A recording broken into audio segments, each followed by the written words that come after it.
Hello, good morning students. Today we discuss the feature of Indian economic planning.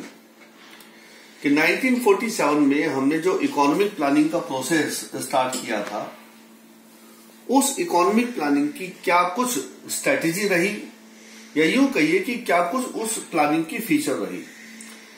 In features को मैं explain करूं उससे पहले एक चीज क्लियर कर देता हूं कि जितनी भी फीचर्स होंगी ये सारी की सारी फीचर जो है वो 1951 से लेकर 1991 के बीच की मैं एक्सप्लेन करूंगा, क्योंकि 91 के बाद हमने जो इकोनॉमिक रिफॉर्म का प्रोसेस स्टार्ट किया तो उस इकोनॉमिक रिफॉर्म्स के प्रोसेस में हमारी स्ट्रेटेजी चेंज हो गई है। ठीक है, तो हम डिस्कस करेंगे before 1991 what was the feature of Indian economic planning which was started in 1951. So come to the first point, heavy reliance on public sector. देखिए इस पॉइंट का मतलब क्या है कि 1951 में जब इकोनॉमिक डेवलपमेंट के प्रोसेस को स्टार्ट किया गया तो किसको इंपॉर्टेंस दी गई, किसको, मतलब देखिए देश में दो ही प्रकार के सेक्टर हैं, एक है पब्लिक सेक्टर और एक है प्राइवेट सेक्टर। पब्लिक का मतलब है गवर्नमेंट, प्राइवेट का मतलब है हम सब अपने व्यक्तिगत तौर पे, अपने इंडिविजुअल तौर पे अगर कोई इंडस्ट्री शुरू करते हैं तो उसको हम प्राइवेट बोलते हैं। तो इस इकोनॉमिक प्लानिंग का फीचर ये रहा कि हमने जो इंपॉर्टेंस दी, बेसिकली वो इंपॉर्टेंस हमने हैवी इंडस्ट्री को इंपॉर्टेंस दी। क्लियर है बात? हैवी इंडस्ट्री को हमने इंपॉर्टेंस दी है, प्राइवेट इंडस्ट्रीज को हमने इंपॉर्टेंस नहीं दी। इसलिए पहली हमारी फीचर है heavy reliance on public sector. उसके बाद दूसरी तरफ आइए, क्योंकि हमें प्राइवेट सेक्टर को भी साइड बाय साइड डेवलप करना था, तो हमने सेकंड स्ट्रेटेजी ली, control development of private sector. इसका मतलब प्राइवेट सेक्टर अगर इंडस्ट्री सेटअप करता है, प्राइवेट सेक्टर अगर बिजनेस सेटअप करता है तो उस पर कंट्रोल किया जाएगा। क्या किया जाएगा? उस पर कंट्रोल, यानी अंडर ऑब्जर्वेशन, अंडर कंट्रोल वो प्राइवेट सेक्टर अपना वर्क करेगा। गवर्नमेंट की उस पर सुपरविजन होगी कि प्राइवेट सेक्टर क्या कर रहा है, कितना प्रोडक्शन कर रहा है, कितना अपने इंडस्ट्री को एक्सपेंड कर रहा है, वो सब चीज जो है उसको कंट्रोल करना है गवर्नमेंट को। तो ये इकोनॉमिक प्लानिंग का सेकंड फीचर रहा। Protection of small scale industries, क्योंकि देखिए जो हम on the eve of independence हम फीचर पढ़ते हैं तो हमारी बेसिक फीचर ये आती है कि ब्रिटिश रूलिंग के दौरान हमारा हैंडीक्राफ्ट डिस्टर्ब हो गया। तो हैंडीक्राफ्ट डिस्टर्ब हो गया तो उसके लिए जरूरी था कि हमारी कंट्री में स्मॉल स्केल इंडस्ट्रीज को डेवलप किया जाए। क्यों किया जाए? देखिए स्मॉल स्केल इंडस्ट्रीज को डेवलप करने के हमारे पास तीन रीजन थे। सबसे पहला रीजन, स्मॉल स्केल इंडस्ट्रीज को डेवलप करने के लिए हैवी इन्वेस्टमेंट की रिक्वायरमेंट नहीं होती, number one. Number two, small scale industry can be start by the family members. Number three, it can be setup at anywhere around the country, यानी इसको कहीं भी आप सेटअप कर सकते हो, उसके लिए आपको बहुत बड़े एरिया की आपको रिक्वायरमेंट नहीं होती। दूसरा, द पर्सन इन द जो हमारी कंट्री के जो लोग हैं दे वर पुअर एट दैट टाइम, इसलिए जरूरी था कि हैवी इंडस्ट्री की बजाय हमने स्मॉल स्केल इंडस्ट्रीज को डेवलप करें। स्मॉल स्केल इंडस्ट्रीज को डेवलप करेंगे तो इससे क्या है, एम्प्लॉयमेंट इंक्रीज होगा, लेस इन्वेस्टमेंट के थ्रू भी इंडस्ट्री डेवलप हो जाएंगी, और साथ ही साथ डिस्ट्रीब्यूशन ऑफ इनकम जो है वो इक्वल होगा, वो स्प्रेड होगा सोसाइटी में, क्योंकि वो छोटे छोटे उद्योग फैमिलीज के द्वारा स्टार्ट किए जाएंगे तो इनकम उनमें डिस्ट्रीब्यूट होती चली जाएगी। तो ये हमारी स्ट्रेटेजी रही इकोनॉमिक प्लानिंग की। And regulation of large scale industry, कि अगर private sector large scale industry, capital industry setup करता है तो उसको रेगुलेट किया जाएगा, उसके लिए रूल रेगुलेशन बनाए जाएंगे। उन रूल रेगुलेशन के बाउंड्री के अंदर ही उनको अपनी इंडस्ट्रीज को डेवलप करना होगा।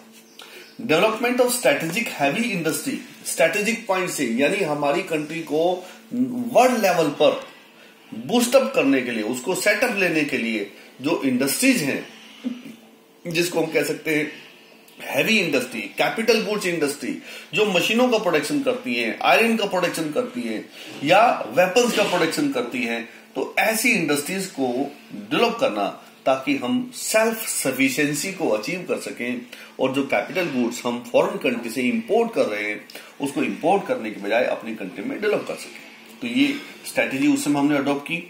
Focus on saving and investment, यानी कंट्री के जो लोग हैं, कंट्री के जो पीपल्स हैं, उनको मोटिवेट करना कि वो अपनी इनकम का एक लार्ज पार्ट सेव करें, ताकि उस सेविंग को मोबिलाइज करते हुए बैंकों में मोबिलाइज करते हुए उसको इन्वेस्टमेंट के लिए इंट्रोड्यूस किया जाए। इसलिए लोगों को मोटिवेट करना, इंकरेज करना कि वो सेविंग करें और इन्वेस्टमेंट करें। तो ये हमारी स्ट्रेटेजी पॉइंट रहा। प्रोटेक्शन फ्रॉम फॉरेन कंपटीशन बड़ा इंपॉर्टेंट चीज है, क्योंकि 1951 में जो हमारी पॉलिसी थी वो थी इनवर्ड लुकिंग ट्रेड पॉलिसी, यानी हम अपनी कंट्री की ओर देखकर हम पॉलिसी बना रहे थे, हमने फॉरेन कंट्री को नहीं देखना था। इसलिए हमारी कंट्री की जो डोमेस्टिक इंडस्ट्री है उनको प्रोटेक्ट करना था, किससे? फ्रॉम आउटसाइड कंपटीशन, यानी इंटरनेशनल कंपटीशन से उनको प्रोटेक्ट करना था। और उसके लिए एक पॉलिसी अडॉप्ट की गई जिसका नाम था इनवर्ड लुकिंग ट्रेड पॉलिसी। ठीक है, क्यों प्रोटेक्ट करना था? उसके कई कारण हैं। टेक्नोलॉजी, हमारी कंट्री की जो इंडस्ट्रीज हैं उनकी टेक्नोलॉजी उतनी फास्ट नहीं थी जितनी टेक्नोलॉजी आउटसाइड इंडस्ट्री की थी। दूसरा, टेक्नोलॉजी डाउन होने की वजह से हमारा कॉस्ट ऑफ प्रोडक्शन भी हाई होता था, तो इसलिए हमारे गुड्स के रेट, प्राइस जो है वो हाई होते थे compare to the national product, international product. तो इसलिए इंटरनेशनल प्रोडक्ट को जब हमारी कंट्री में एंटर करते थे तो उसके लिए टैरिफ पॉलिसी हमारी ऐसी होती थी कि वो प्रोडक्ट हमारी कंट्री में एंटर होते ही कॉस्टली हो जाते थे, ताकि वो हमारे प्रोडक्ट से कंपटीशन ना कर सके। फोकस ऑन इंपोर्ट सब्स्टिट्यूशन, क्योंकि हमें फॉरेन करेंसी को सेव करना था, इसलिए जो प्रोडक्ट हम दूसरी कंट्री से इंपोर्ट कर रहे थे, हमारी पॉलिसी थी कि उन प्रोडक्ट का अल्टरनेट हम अपनी कंट्री में डेवलप करें, ताकि हमें दूसरी कंट्री से बना हुआ सामान खरीदना ना पड़े और हमारी फॉरेन करेंसी सेव हो जाए। रिस्ट्रिक्शन ऑन फॉरेन इन्वेस्टमेंट, क्योंकि ब्रिटिशर्स यहां पर बिजनेस करने के पर्पज से हमारी कंट्री में आए थे और बिजनेस करते करते उन्होंने यहां पर पॉलिटिकल रूलिंग स्टार्ट कर दिया, इसलिए हम नहीं चाहते थे कि फॉरेन जो इन्वेस्टर्स हैं वो हमारी कंट्री में इन्वेस्टमेंट करें। तो 1991 तक की पॉलिसी में यही है कि हम फॉरेन इन्वेस्टमेंट को लाइक नहीं करते थे, हम फॉरेन कंट्री से इंपोर्ट करना भी पसंद नहीं करते थे, हम उसके लिए अल्टरनेट कंट्री में डेवलप कर रहे थे। हम फॉरेन कंट्री की इंडस्ट्रीज को नहीं चाहते थे कि हमारी कंट्री के मार्केट में आकर प्रोडक्ट को सेल करे, इसलिए उन पर हैवी टैक्स हम इंपोज करते थे ताकि हमारी इंडस्ट्री को हम प्रोटेक्ट कर सके। हमारी कंट्री के जो लोग थे उनको हम मोटिवेट करते थे कि सेविंग करें और सेविंग को मोबिलाइज करें, यानी बैंकों में डिपॉजिट करें ताकि वहां से कोई इन्वेस्टमेंट किया जा सके।